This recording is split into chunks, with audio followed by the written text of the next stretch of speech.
de la disciplina, lo que llamamos una historiografía de paradigmas. Por lo tanto, ir más allá, primer rasgo, del autor y de la obra.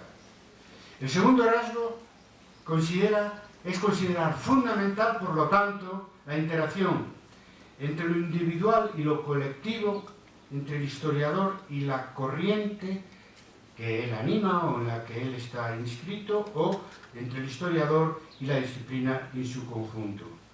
Para lo cual, naturalmente, no llega la bibliografía, es necesario en cada periodo histórico, para estudiar el movimiento colectivo y ponerlo en relación con el autor, sobre todo con los autores más representativos, pero es importante buscar fuentes de nuevo tipo, que no sea bibliografía. Para una historiografía reciente, nosotros, por ejemplo, hemos creado en los últimos 15 años fuentes como esta, la encuesta internacional sobre el estado de la historia 1999-2001, que es fabulosa para entender lo que piensa nuestra profesión, por lo menos sus sectores más avanzados internacionalmente. Y hemos generado también en los últimos 10 años un número elevado de debates en Internet que sirven de fuente también para saber qué es sociológicamente la comunidad nacional, sobre todo la comunidad internacional de historiadores, porque en esos debates se habla de algo que no se escribe, algo que está ahí, que tiene que ver de cómo piensan los historiadores hoy en día. Sin embargo, no vamos a encontrar fácilmente fuentes escritas tradicionales para obtener datos y de esa manera poder hacer una historiografía positivista. Esta nueva historiografía supone también, y esto no es poca cosa, citar y utilizar la propia cabeza. Es decir, no vale con citar autor y obra, volvemos a lo mismo, sino que el historiógrafo, el que hace historiografía, tiene que reflexionar, pensar, interpretar, eso que muchas veces echamos en falta en los trabajos de historia profesional, y estamos continuamente obligados a recordar que el trabajo de historiador es también un trabajo intelectual. Para eso, tenemos que seguir ese camino si queremos hacer una historiografía avanzada. Yo lo intento en mi relación con el conjunto de lo que es historia-debate, combinar lo individual con lo colectivo. En este caso, el historiador, que soy yo, que cumple el rol de coordinador y de orientador, pues de establecer una relación interactiva con todo el movimiento colectivo. Viene a cuento, por lo tanto, mi interés, porque cuando viajo, no solo dar conferencias individuales, sino también que tengáis la oportunidad de percibir cómo se siente colectivamente lo que es historia-debate. Conclusión: yo modelo los debates y propongo consenso, pero también intento hacer lo contrario, es decir, moderar el consenso y proponer el debate, jugando un papel mayor que el que yo desearía, probablemente. Y siendo crítico de la historiografía de grandes hombres, a veces me dicen, bueno, pero tú, en el fondo, pues juegas un papel en historia de debate, el gran hombre, bueno, pues no será porque yo lo quiera, ¿no? Y no lo será en el sentido, tampoco seguro, de que historia de debate es simplemente un movimiento que sigue a un autor. Para nada. Porque precisamente el pensamiento historiográfico, es decir, mis trabajos individuales como nuevo paradigma educativo de que hablaba Gerardo Mora, que yo aporto, responde a una demanda y a unas ideas que surgen del propio movimiento colectivo. Por lo tanto, es mi aportación individual, pero que responde a una pelota que ha ido sobre un frontón, sobre una pared, y ha vuelto. Y estamos siempre con la pelota que yo y otros, no soy el único, lo tira a frontón y vuelve.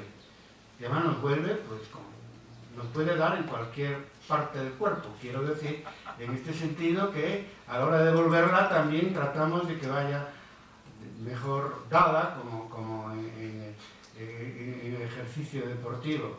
Esa iteración es extremadamente importante y explica la riqueza. La historia de debate y lo que yo haya podido aportar tiene que ver también con esa interacción entre lo individual y lo colectivo. Boris insiste siempre que, además de llamarnos corriente, movimiento, tendencia, que nos llamemos escuela. Bueno, pues ya me comprometo en público que utilizaremos más el término escuela. Si no lo he hecho antes, a pesar de que es habitual en los estudios historiográficos llamar indistintamente a las tendencias que nos han precedido y indistintamente llamarlas de corrientes, tendencias, movimientos, escuela. Lo de escuela tiene un sentido jerárquico. Claro, en la escuela, cualquiera de los niveles de estudio, incluida la universidad, pues está sujeta a la relación profesor-discípulos. Y eso a mí me tocaba entonces jugar ese papel que no es interactivo, que es unilateral, que va en una dirección a la que siempre me negué. Fue algo de la modestia aprendida de las épocas de la lucha, donde se decía que el trabajo es colectivo y que a lo mejor el individuo no debe situarse por encima del trabajo colectivo del pueblo o de la clase obrera o de la lucha antifranquista. En mi caso, pues seguramente me viene de ahí, lo reconozco, pero de todas maneras creo que es algo más profundo, es decir, un método historiográfico que responde a esa interacción entre lo individual y lo colectivo que caracteriza la nueva historiografía que proponemos, tanto para hacer análisis de pasado historiográficos como análisis del presente historiográfico. En tercer lugar, el modo de hacer historiografía que proponemos, para el modo de hacer historiografía que proponemos, es fundamental la interacción teoría-práctica empírica, reflexión, trabajo de investigación sobre un tema histórico, sobre un periodo cronológico, etc. Yo lo digo y lo hago, porque algunos no lo sabréis, soy un medievalista por vocación y tengo más horas publicadas sobre la historia medieval gallega, española, europea, etcétera, sobre todo gallega, que páginas de reflexión sobre metodología, historiografía, teoría de la historia. Pasa que soy más conocido por mis trabajos de tipo historiográfico y os digo la verdad que no solo va a ser así siempre, sino que yo es lo que aconsejo. O sea, investigar empíricamente y reflexionar, porque en ese ir y venir es donde viene la riqueza del trabajo empírico que se hace y es donde la reflexión tiene que ver con la realidad de los historiadores. Por tanto, no lo hago solo por gusto, sino lo hago porque creo que es lo que hay que hacer. Si se hace solo reflexión, trabajo historiográfico, yo no digo que no sirva, vale, pero menos que cuando esa reflexión se hace desde el oficio de historiador. De hecho, es conocido que en Historia de Debate, como el 99,50%, voy a decir, somos historiadores que trabajamos en periodos históricos concretos o tenemos una especialización determinada y que al mismo tiempo, en mayor o menor medida, participamos en debates, en mayor o menor medida hacemos incursiones o trabajos sobre metodología, historiografía, teoría de la historia, didáctica de la historia inmediata, etc. Y así debe seguir siendo.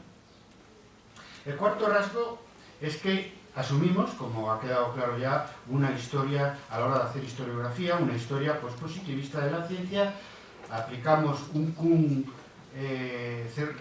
rectificado, lo que llamamos historiografía de paradigmas, y en quinto y último lugar, tenemos claro de que venimos de una crisis historiográfica, que hemos vivido el declive, lo cual no quiere decir que muchas de sus aportaciones no sean esenciales para el futuro.